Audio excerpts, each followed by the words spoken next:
My sister made 6,500 rupees selling digital planners. और आज की इस वीडियो में मैं आपको बताऊंगा कि उसने ये सब कैसे किया।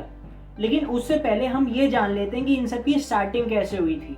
तो एक दिन वो यूट्यूब पर सर्च कर रही थी how to earn money online, और उसके सामने बहुत सारी वीडियोज आई।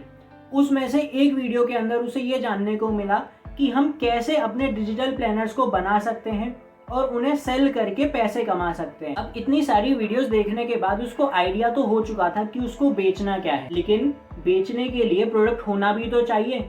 तो इसके लिए उसने YouTube पर ही ये देखा कि हम लोग किस तरीके से अपने डिजिटल प्लानर्स को बना सकते हैं, उसके लिए हमें कौन सा सॉफ्टवेयर यूज करना पड़ेगा। अब जब वो ये डिसाइड कर चुकी थी कि उसको डिजिटल प्लानर बनाना है, उसके लिए उसको कौन सा सॉफ्टवेयर यूज करना पड़ेगा, लेकिन प्रॉब्लम्स यहीं पर खत्म नहीं हुई थी।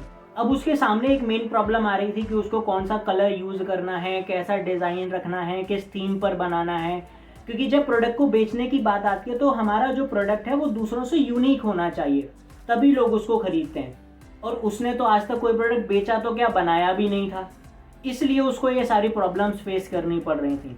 तो इन प्रॉब्लम्स को सॉल्व करने के लिए उसने दूसरे लोगों के जो प्लानर्स थे, जो सेल कर रहे थे, उन लोगों के प्लानर खरीदे, उनको एनालाइज किया कि उनमें उन्होंने कौन कौन से पेजेस ऐड किए हुए हैं, किस कलर को उन्होंने यूज़ किया हुआ है, कौन से थीम पर उन्होंने बनाया हुआ है। ये सारी चीज़ें एनालाइज करने के बाद उसने अपना खुद से प्लानर बनाना स्टार्ट किया। अच्छा, अब एक और चीज़ कि उसने सिर्फ डिजिटल प्लानर्स को ही क्यों चूज़ किया, डिजिटल तो और भी कई सारी चीज़ें होती हैं जिनको वो चूज़ कर सकती थी।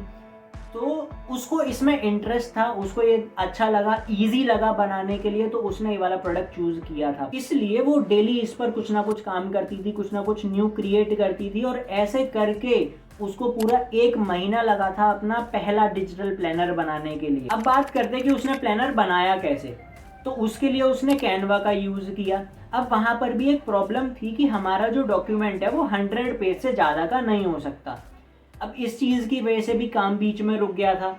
लेकिन अगर छोटी छोटी प्रॉब्लम्स की वजह से बीच में रुक जाएं तो काम नहीं होगा ना। इसके लिए हमने उसके ऑल्टरनेटिव यानी गूगल स्लाइड्स का यूज़ किया। दोनों प्लेटफॉर्म्स के अपने अपने लिमिटेशन थे। कैनवा पर हम लोग 100 पेजेस से ज़्यादा का डॉक्यूमेंट नहीं बना सकते थे। गूगल स्लाइड पर हम लोग ज़्यादा कस्टमाइज नहीं कर सकते थे चीज़ों को। लेकिन फिर भी इस तरीके से हमने अपने 10 से 15 प्लानर्स उस पर बना लिए। इसके लिए हमने कैनवा का फ्री वर्जन ही यूज़ किया था, उसका कोई भी प्रो प्लान या फिर प्रो वर्जन हमने नहीं लिया था, क्योंकि हमको उसकी ज़रूरत नहीं पड़ी थी और हम उसको अफोर्ड भी नहीं कर सकते थे। इससे समझ में आता है कि बस डेडिकेशन होना चाहिए, सॉल्यूशन तो अपने आप मिल जाता है। अब हमारा प्लानर जो है वो रेडी हो चुके थे। अब हमें ये डिसाइड करना था कि हमें उसको सेल किधर करना है, और इसके रिलेटेड भी हमें कोई भी इंफॉर्मेशन नहीं थी। तो इसके लिए भी हमने बहुत सारी वीडियोस देखी, तो उसको ये पता चला कि हम इनको एटसी पर सेल कर सकते हैं। तो इसके लिए मैंने उसको एटसी का स्टोर ओपन करके दिया। उस टाइम एटसी जो थी वो सामने से कॉल करते थे स्टोर ओपन करने के बाद, कि वेरीफाई करने के लिए कि आप जो रियल पर्सन हो, आप लोग क्या सेल करोगे, आपका प्रोसेस क्या है सामान बनाने का, हैंडमेड है या फिर मशीन से आप लोग क्रिएट करते हो, कितना टाइम लगता है, कौन सा सॉफ्टवेयर यूज़ करते हो, इस तरीके के वो बहुत सारे क्वेश्चन पूछते थे। और सारी चीज़ें वेरीफाई करने के बाद स्टोर को ओपन करते थे।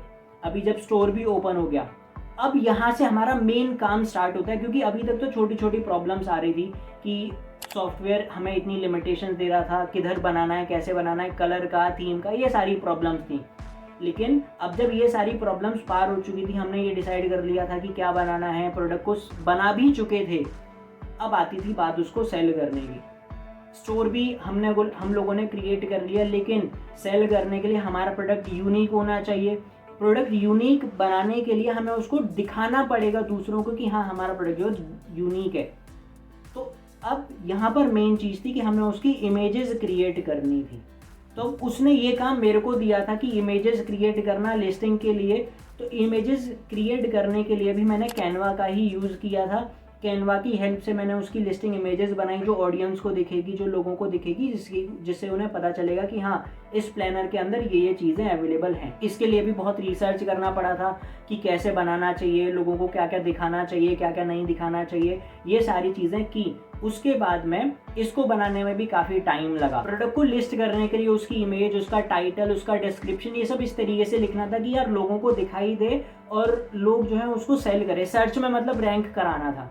उसके लिए एसईओ अच्छा करना था। अब मुझे कुछ भी आइडिया नहीं था कि कैसे करना है, तो मैंने दूसरों के टाइटल देखे कि वो किस तरीके से लिखते हैं, किस तरीके से अपने डिस्क्रिप्शन देते हैं, तो मैंने भी उसी तरीके से लिख दिया जो जो हमारे प्रोडक्ट के अंदर था। अब हमारा पहला प्रोडक्ट लिस्ट हो चुका था। अब पहला प्रोडक्ट लिस्ट होने के बाद उसको ये लग रहा था कि अरे वाह, अब तो प्रोडक्ट लिस्ट हो चुका है, अब तो सेल्स आएंगी। इस तरीके से हमारा 2 महीने निकल चुके प्रोडक्ट लिस्ट होने के बाद और एक भी सेल नहीं आई थी। लेकिन ऐसा नहीं था कि हमने बीच में प्रोडक्ट को लिस्ट करना बंद कर दिया, हम रेगुलरली प्रोडक्ट को लिस्ट करते थे। एक दिन अचानक से, सितंबर का मंथ था, उसको एक सेल आती है। वो इतनी खुश थी कि जाके मम्मी को बोली कि मम्मी देखो $3 की सेल हुई है। आई नो कि $3 अभी आपको कम लग रहा होगा, लेकिन उस टाइम $3 की जो हमें अमाउंट से मतलब नहीं था, हमें इस चीज़ की खुशी थी कि हाँ, हमारा जो प्रोडक्ट है जो हमने खुद से बनाया है वो सेल हुआ है। और उसी दिन लकीली हमको दूसरा प्रोडक्ट का सेल भी आ गया। तो एक दिन के अंदर हमको 2 सेल्स आए थे। उस दिन ये 2 सेल्स आने के बाद हमारी जो स्टोर है उसकी एंगेजमेंट, उसका रीच, उसकी जो विजिट्स थे वो इंक्रीज हुए और इस तरीके से सितंबर से दिसंबर तक हमको टोटल 15 सेल्स आए थे, जिसका कि टोटल हुआ था $73.19, जो कि आपको स्क्रीन के ऊपर दिखा दूंगा। तो ये थी उसकी पूरी जर्नी की उसने किस तरीके से यूट्यूब पर एक वीडियो देख के डिसाइड किया कि मुझे कौन सा प्लानर बनाना है, कौन सा प्रोडक्ट बनाना है, उसको फिर बनाना स्टार्ट किया। उसके लिए भी उसने वीडियोस की हेल्प ली, उसको फिर सेल भी किया, इवन उससे कमाया भी। अब इस वीडियो से हमें ये जानने को मिलता है कि हम लोग किस तरीके से अगर डेडिकेट होकर के कंसिस्टेंटली एक ही चीज़ के ऊपर काम करेंगे, हो सकता है स्टार्टिंग में हमें रिजल्ट्स ना मिले, लेकिन लॉन्ग टर्म में हमें कुछ ना कुछ रिजल्ट्स तो उसके मिलते ही हैं। करंटली अगर मैं बात करूँ तो हमारा वो जो स्टोर है वो बंद है, लेकिन हम जल्दी अपना एक ऑनलाइन स्टोर, खुद की वेबसाइट लॉन्च करने वाले हैं। तो आई होप आपको ये वीडियो अच्छा लगा होगा और इससे कुछ मोटिवेशन मिला होगा। मैंने उसको बोला था कि वीडियो में आके खुद से बता कि किस तरीके से उसने ये सारे काम किए थे, लेकिन वो इतना कैमरा कॉन्शियस है कि नहीं आ रही। Also do subscribe the channel, क्योंकि अपनी नेक्स्ट वीडियो में मैं आपको बताऊंगा कि कैनवा को आप किस तरीके से यूज़ कर सकते हो, ताकि आप भी उस तरीके के प्लानर्स या फिर कुछ भी ऐसी चीज़ जो आप क्रिएट कर सकते हो और उसको ऑनलाइन सेल भी कर सकते हो। और अगर आपको ये स्किल के अलावा कोई और भी स्किल सीखनी है तो आप मेरी इस वीडियो को देख सकते हो। मैंने इस वीडियो में आपको बताया है ऐसी स्किल्स के बारे में जो हम लोगों को सीखनी ही चाहिए इन 2024।